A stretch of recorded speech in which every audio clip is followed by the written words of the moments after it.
Hello and welcome back, Squirrel Nation. Today we're diving into some of my own personal Mina gameplay. For those of you new to the channel, please smash that subscribe button so you don't miss out on any of my future videos. Today we're basically going to cover a few things that I discussed in my 6 rank tips video yesterday. Namely, grouping up, being aggressive, and then kind of in a throw-in is how to shut down an enemy Quillin, since I know a lot of people are having issues with that. So to begin, shutting down a Quillin, shutting down any of the strong assassin junglers, it's pretty important to invade and to just mess up their early game farm. So here I just go to check the buff, and in this game he happens to start red, so then it's an easy steal and my AD carry comes along with me, which is awesome. If they're there, same thing, I just harass them, and I will probably show that in a future video. But anyways, on the note of grouping up with people, so this is, I think, was my first or second game of the day. Right now I'm just solo queue.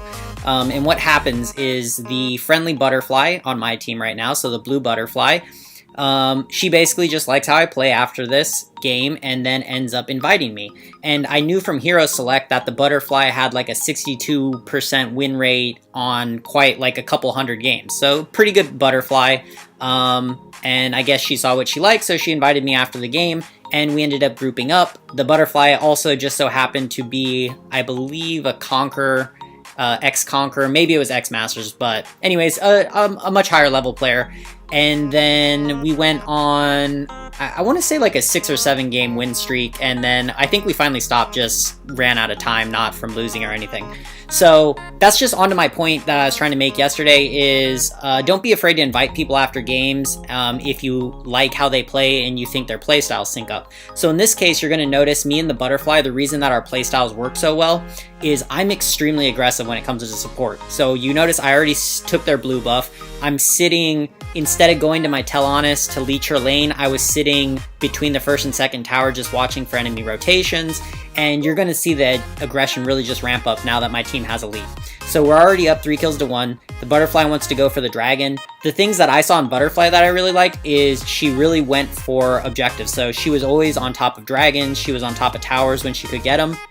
So another thing about finding the good partners and who to invite is watching for good play. So if you're going to invite a support, look for people who are aggressive, look for people who are providing vision, look for people who always seem to be around the team fights that you would want them at. If you're looking for a jungler to group up with, look for ones who are controlling dragon, look for ones who are ganking lanes, look for ones who seem to just always be ahead in farm. And here's another thing about aggressive, right? Like, if you notice as a Mina, I'm always positioning myself aggressively. I'm always in the enemy's face. Like, my entire goal is to just have a beginning to end team fight. Like, to me, a perfect game would just be literally nonstop team fighting with my team having the advantage in the fights, right? So here, again, aggressive position, right? I'm between the first and second tower. I'm like just sitting in their jungle. And the whole thing is I'm just tracking where their team are. So now I see the Quillin's mid. I see the L'Oreal's mid. We know the Elsu is bottom right now, right? I'm just tracking. Okay, Quillin's going to his blue. We just saw him. Cool, let's run over. Are we going to give it to him easy? No. And these are the things you do to shut down a Quillin. So if you let a Quillin get way ahead and then he's destroying your team, guess what? It's already too late. So a lot of you people who are looking for ways to get rid of Quillin, you don't think about how to get rid of him once he's fed. Think about how do you stop him from getting fed. So if you notice, the Quillin's my level, which is level 5, whereas my jungler is already level 8, right? And the main reason for that is I've been harassing their Quillin nonstop. I don't think he's even got a blue buff yet, right? So those type of things really hurt a jungler. And then same thing, our butterfly's been grabbing dragons, been getting successful farm, been getting ganks in lane. So that's really how you stop an enemy Quillin. And that's why people call like Butterfly and Quillin noob stompers, because they do really well at lower ranks because people don't know how to invade. They're not aggressive. They just let them farm their jungle for free. They don't give them any trouble. And then all of a sudden these beastly assassins are coming out of the jungle with level lead, item leads, and coming into the lanes because they haven't been harassed. See, once again, look, red buff, harass. Like, my goal when I play against these assassin junglers is I'm never going to give you anything for free. I'm going to be in your face from like the start of the game on.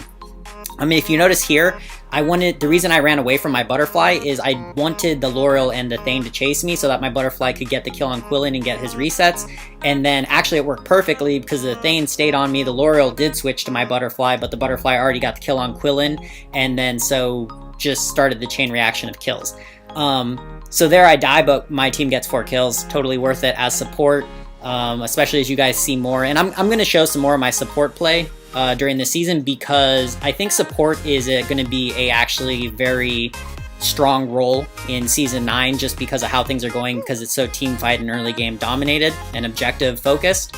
So anyways, for the remainder, I think I made my point on how to group up, how to shut down Quillen, and for the remainder, I'll kind of just focus on what I'm doing. So once again, I'm focusing on vision. Again, blue buff is up. This Quillen hasn't even got a blue buff yet.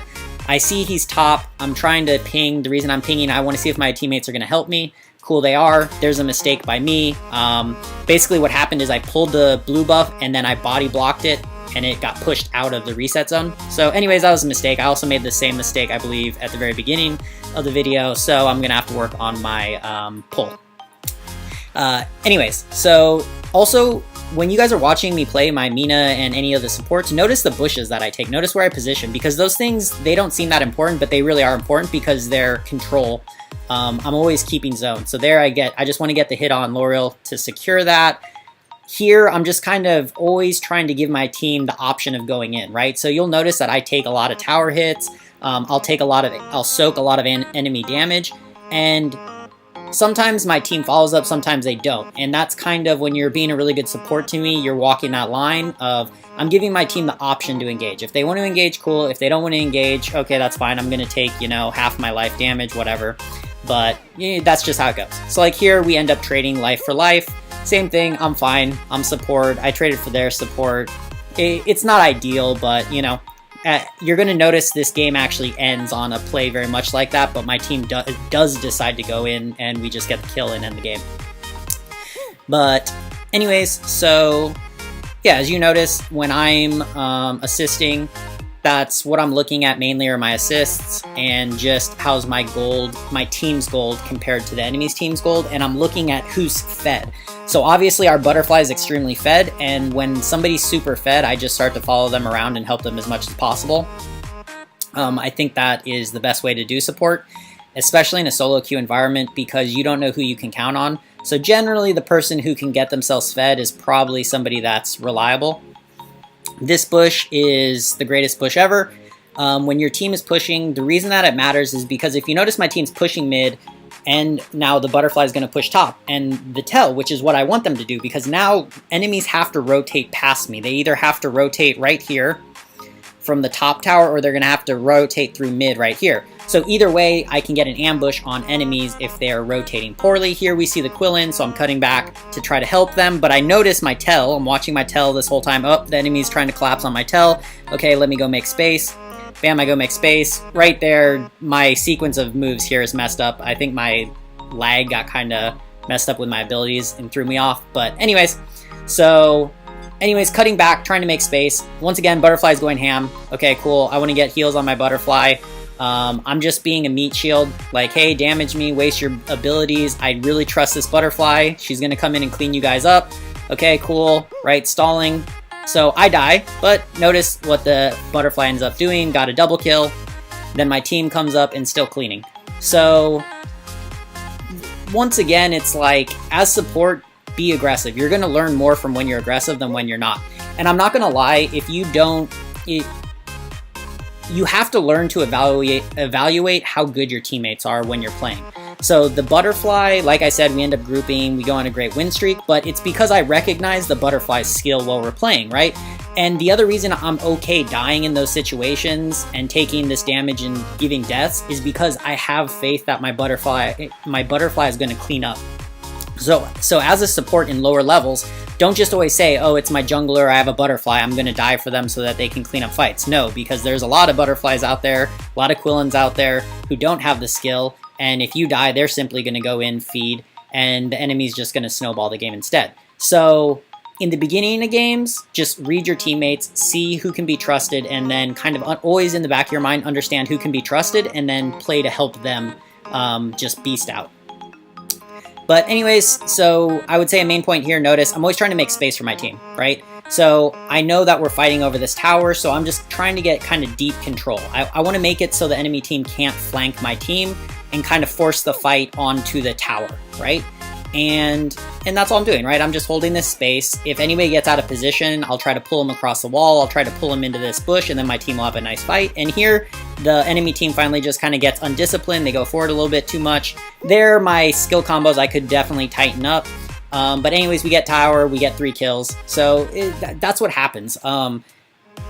Zoning is really, really important. I can't stress it enough, but because teams tend to get impatient, and when teams get impatient and frustrated, they make mistakes. So that's what happened to the enemy team right there.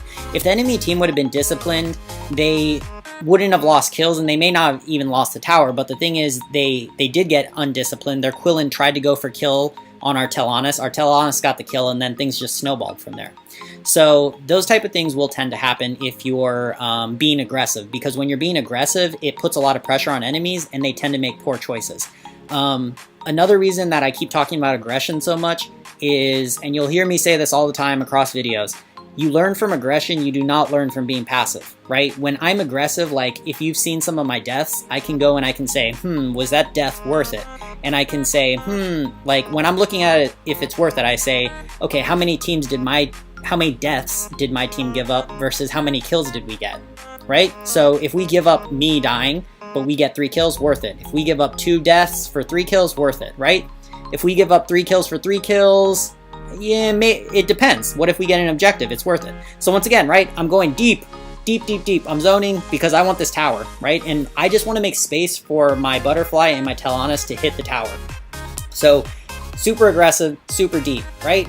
I'm taking it. You notice we only have the 1 minion, right? So I'm just kind of keeping in there. But anyways, that's how the game ends. And as I said, once again, me and this butterfly just kind of recognized we match each other's playstyles. So we grouped up, went on like a 6-7 game, I can't remember exactly, win streak. So anyways, that's just to support yesterday's point. And anyways, I hope everybody enjoyed this video. If you did, please like and subscribe if you have not already. And anyways, I will see you guys tomorrow, and happy ranking.